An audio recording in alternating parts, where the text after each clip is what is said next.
वास्तव में चवलाता प्रश्न जो ये फिल्म उठाती है ये है कि कौन सा बदतर है, राकेश रोशन की विग या राजेश खन्ना के वास्तविक बाल। वास्तव में कभी कभी ये एक टॉस अप होता है। इसमें सुखदायक सवा सफ़ेद वेडिंग केक, खलनायक की मदद जैसी अच्छाइयाँ शामिल है, जिसके शिक्षक पर अजीत है। रंजीत मनमोहन और कुलजीत अजीत के पसंदीदा लोगों के रूप में परवीन भाभी अपनी खूबसूरती के शिखर पर, कई खंडित गुड़ियाएँ और कुछ सचमुच मजेदार श्रवण नकारात्मक पक्षना में एक गंभीर रूप से परेशान करने वाला बच्चा और एक विभिन्न निराशा कथानक है जो बहुत सारे ओवर एक्टिंग और बहुत ही उथले चरित्रों के साथ स्पर्श पर भटकता है। शुरुआती दृश्य प्रफुल्लित करने वाले हैं। हमें अमर से मिलवाया जाता है क्योंकि वह एक शीतला पिया के विज्ञापन के लिए एक रोमन रथ चलाता है जिसका पीछा भारतीय घोड़े पर करते हैं।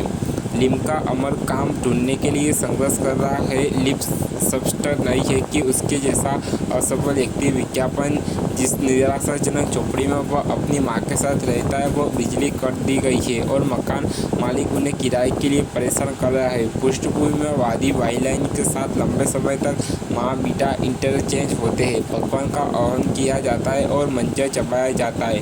हालांकि माँ ऐसी दिखती है कि वह लगभग 35 वर्ष की है, लेकिन वह अपने चश्मे के बिना बहुत अच्छी तरह से नहीं देख पाती है और वे उसे ठीक करने में भी असमर्थ है। हम समझते हैं कि स्थिति निराशाजनक है।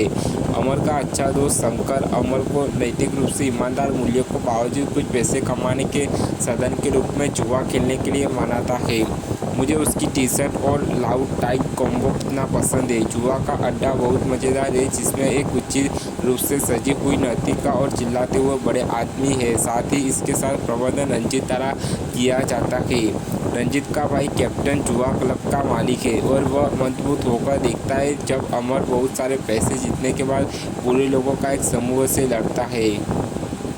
मैं इस बात से भी रोमांचित हूँ कि राजेश का डबल संपर्क रूप से राजेश नहीं है, लेकिन कैप्टन इतना प्रभावित है कि उसने अमर को नौकरी की पेशकश की है जिसके बारे में वह कहता है कि वह इसके बारे में सोचेगा। घर जाते समय अमर एक पुराने दोस्त पुलिस इंस्पेक्टर सुनील को देखता है जो जग्गी नामक एक संधि का पीछा कर रहा है। वह सुनील को जग्गी द्वारा मारे जाने से बचाता है और हमारे पास उनके साथ भाई भाई दोस्त का श्रवण होता है। देखिए बिगबला वाली चीज़ से मेरा क्या तात्पर्य है। वैसे भी उन भयावह फिल्मी सहयोग में से एक में अमर की मां कैप्टन और उसके आदमियों को एक शव को कार की डिक्की में लटके हुए देखती है। जब वह भागने की कोशिश करती है तो वे उसे कुचल देते हैं और वह मर जाती है। अमर तर्क की छलांग लगाता है और उसे फैसला करता है कि यह उसकी गरीबी है जिसने उसे मार डाला है, इसलिए वह कैप्टन के गिरोह में शामिल होने का फैसला करता है और विडवाना से लड़ता है। मुझे कैप्टन का अलग पहिया दरवाज़ा बहुत पसंद है और उसके गिरोह के सदस्य का परिचय होता है। रंजीत की फ्लाइट डेट का तो जिक्र ही नहीं है, लेकिन मैं पीछे हटा। कहने की ज़रूरत नहीं है कि अमर खुद को अपराध में काफ़ी सक्षम साबित करता है और इसके साथ साथ चलने वाली लपट जीवन शैली को बहुत जल्दी अपना लेता है। एक आसान कदम में समाज बॉय से लेडीज बनता है। उसका स्त्री प्रलोभन उसे क्रोधित यतिवादी पति द्वारा लगभग मार ही डालता है, लेकिन शीतल नाम की एक लड़की सुनाती है कि पति अपनी पत्नी और उसके प्रेमी को जान से मारने की धमकी दे रहा है। जब उसकी मुलाकात एक निजी जासूस से होती है तो जिसे उसने एक मूवी थिएटर में काम पर रखा था, तो तुम हंसी में वह उसे गंभीरता से लेती है क्योंकि वह एक पिस्तौल भी निकालता है और उसे लहाता है। हालांकि दर्शकों में से किसी को भी इस पर ध्यान नहीं जाता है।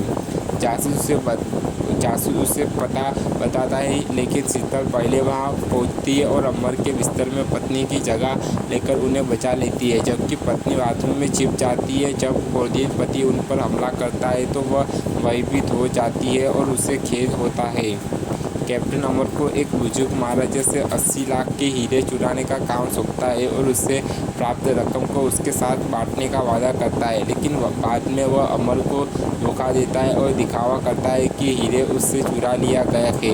वास्तव में वह हीरे को एक गुड़िया के अंदर रखता है और गुड़िया को रंजीत को देता है और उसे निर्देश देता है कि वह उन्हें सिंगापुर से बेचने के लिए तस्की करे और पैसे उसके बैंक खाते में डाल दे।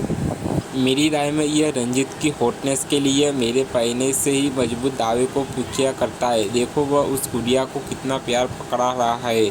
सूचना मिलने पर एयरपोर्ट पर पुलिस बच्चों के खिलौनों की तलाशी ले रही है। घबराकर रंजीत ने उसे अपने पिता के साथ हवाई अड्डे से बाहर निकाल रही है। छोटी लड़की की बाहों में धकेल दिया और फिर उसे वापस लेने से पहले वह उसका पता नहीं लगा सका। इस बीच छोटी लड़की का पिता अमर के साथ जुआ खेलते समय बड़ी रकम हार जाता है और खुद को मार लेता है और छोटी पिंकी को अमर की देखभाल में छोड़ देता है। मुझे नहीं पता कि बाल कलाकार कौन है, लेकिन यह वास्तव में परेशान करने वाली है और अपने सभी सवाल एक ही स्वर में बोलती है। वह गुड़िया को भी, जो अभी अभी ही हीरो से भरी हुई है, अपने पिता की कब्र में उनके साथ रख देती है। इन सबके अलावा इंस्पेक्टर सुनील की शादी किसी और से नहीं बल्कि शीतल नाम की लड़की से तय की जाती है, जिसने अमर को नाराज पति से बचाया था, जो बदले में सुनील की रिश्तेदार होती है।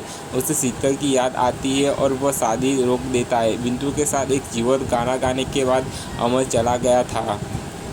शादी रद्द कर दी जाती है और बेचारी शीतल को अपमानित किया जाता है। सौभाग्य से उसे अगले दिन समुद्र तट पर परेशान करने वाली छोटी पिंकी मिल गई है, जहां शंकर ने जानबूझकर उसे खो दिया था। वो पिंकी को अमर के घर वापस ले जाती है और अमर को पाकर खुश होती है ताकि वह उसके चरित्र की पुष्टि कर सके और सुनील के साथ सब कुछ ठीक करने का वादा करता है। लेकिन सुनील 10 दिनों के लिए कहीं चला गया था। इस बीच वह अमर और पिंकी के साथ रहने लगती है। ज़्यादा समय नहीं हुआ जब उसे और अमर को प्यार हो गया था और पिंकी के साथ उनका एक छोटा सा आरामदायक परिवार बन गया था।